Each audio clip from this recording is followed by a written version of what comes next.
Assalamualaikum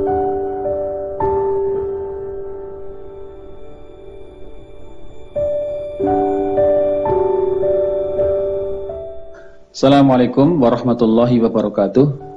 Bismillah, alhamdulillah, wassalatu wassalamu ala rasulillah, wala hawla wala quwwata illa billah, wa ba'du. Di antara problem kehidupan yang membuat manusia terpuruk, ia bersumber dari dosa-dosa yang diakibatkan dari tidak mengikuti petunjuk Allah Subhanahu wa taala. Allah taala berfirman, A'udzubillahi minasyaitonir rajim, qala ihbita minha jami'a ba'dukum li ba'din adu fa imma ya'tiyannakum minni huda famanittaba hudaya fala yadhillu wala yashqa. Allah berfirman, turunlah kalian berdua dari surga bersama-sama. Sebagian kamu menjadi musuh bagi sebagian yang lain. Maka jika datang kepadamu petunjuk daripadaku, lalu barang siapa yang mengikuti petunjukku, dipastikan ia tidak akan sesat dan tidak akan celaka. Dan Allah Ta'ala juga berfirman, wa man a'rada an dzikri fa inna lahu ma'isyatan dongka. Dan barang siapa yang berpaling dari peringatanku, maka sesungguhnya baginya penghidupan yang sempit. Wa nahsyuruhu yaumal qiyamati a'ma. Dan kami akan menghimpunkannya pada hari kiamat dalam keadaan buta. Rasulullah sallallahu alaihi wasallam pernah bersabda, innar rajula la yuhramu rizqu bi dzambi yusibuhu. Sesungguhnya saja seseorang itu dapat tercegah dari rezekinya akibat dari dosa yang dia kerjakan. Rasulullah SAW menjelaskan bahwa manusia adalah makhluk yang banyak berbuat dosa, yang ia mempengaruhi kualitas dalam kehidupannya. Maka untuk itu butuh ampunan dari Allah Subhanahu wa taala. Rasulullah bersabda, kullu bani Adam khata'un wa khairu khatta'in at-tawwabun. Setiap anak keturunan Adam banyak berbuat dosa, dan sebaik-baik manusia yang banyak dosanya adalah yang bertaubat.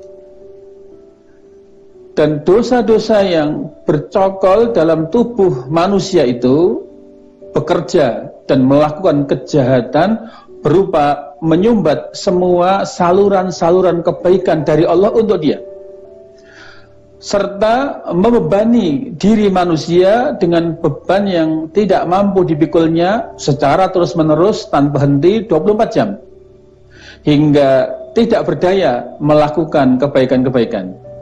Dan jikapun ada kebaikan yang bisa dilakukannya, itu pun terasa betapa sangat berat. Allah Subhanahu wa taala berfirman dalam surat Al-Insyirah 2 dan 3, wa wada'na anka wizrak alladzi anqadha dhahrak. Dan kami telah menghilangkan daripadamu beban dosa-dosamu yang itu memberatkan punggungmu. Dan Allah ketika mensyariatkan haji dan umrah, di antara hikmah yang terkandung di dalamnya, ia akan menghilangkan dua problem besar manusia baik di dunia maupun di akhiratnya, yaitu kefakiran dan dosa. Rasulullah sallallahu alaihi wasallam pernah bersabda, man ata hadzal bait falam yarfus walam yafsuk raja'a kayaumin waladathu ummuh. Barang siapa yang mendatangi Baitullah ini, yang dia tidak berbuat rafas dan fasik, maka ia akan kembali ke negerinya sebagaimana ia baru dilahirkan oleh ibunya, bersih tanpa dosa. Hingga kemudian umrah ini sebagai sarana yang efektif untuk menghilangkan berbagai macam bentuk kefakiran yang itu menjadi problem kehidupan manusia di dunia, baik itu fakir dalam harta, ilmu, peran maupun kontribusi.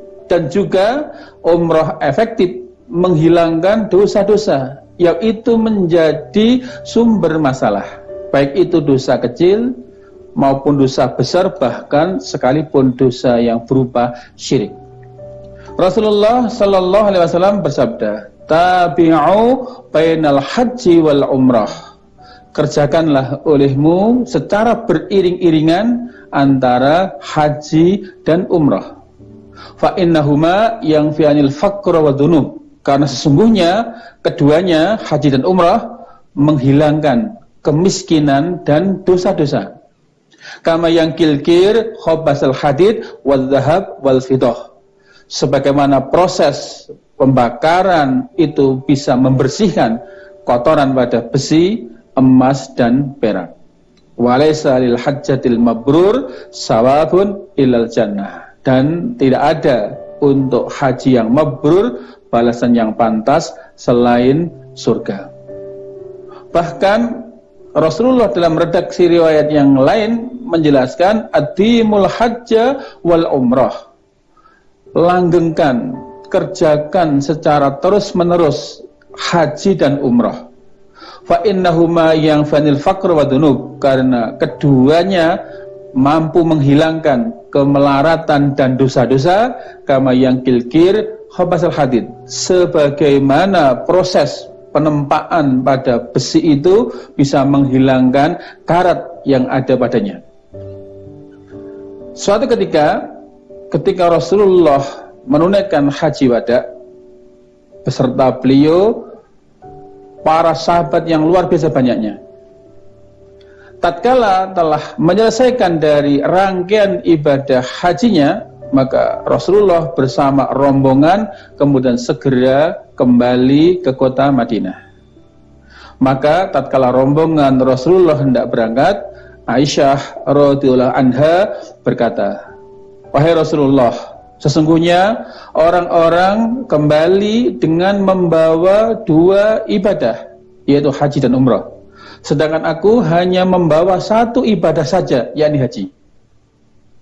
Hal ini karena saat sebelum memasuki kota Mekah untuk memulai rangkaian ibadah hajinya, Aisyah kedatangan haid hingga tidak mampu melaksanakan tawaf di Baitullah untuk umrohnya.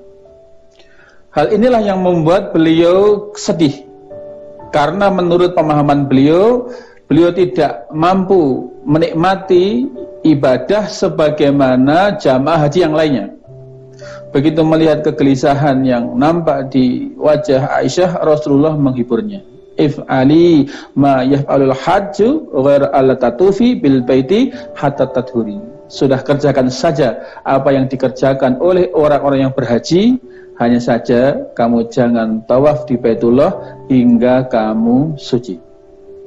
Kemudian Rasulullah bersabda kepada Aisyah, "Ingtadiri fa idza tahurti fakhruji ila tan'im."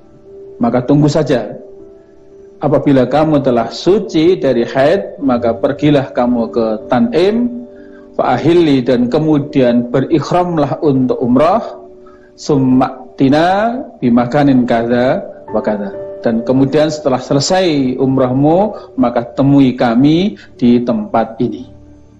Walakinnaha ala qadri nafaqatik wa tusibat. Tetapi ketahuilah bahwa pahala umrohmu itu sesuai dengan kadar nafkah atau biaya yang engkau keluarkan, dan juga berdasarkan kadar jerih payah yang engkau lakukan. Saudara sekalian yang dimuliakan Allah Subhanahu wa taala, maka ketika kita melihat bahwa haji dan umrah ini adalah sarana yang Allah berikan dalam rangka untuk menyelesaikan masalah besar kita di dunia dan akhirat, maka selayaknya lah agar kita segera terlepas dari kondisi keterpurukan yang sering kita alami ini, maka hendaklah kita segerakan memenuhi panggilan Allah agar dengannya Allah benar-benar menjadikan sebab dihilangkannya kemelaratan dan dihilangkan dosa kita yang ia menjadi sumber dari permasalahan yang ada di kehidupan dunia bahkan di akhiratnya. Aqulu qouli hadza wa astaghfiru lakum innahu wal ghafurur rahim. Assalamualaikum warahmatullahi wabarakatuh.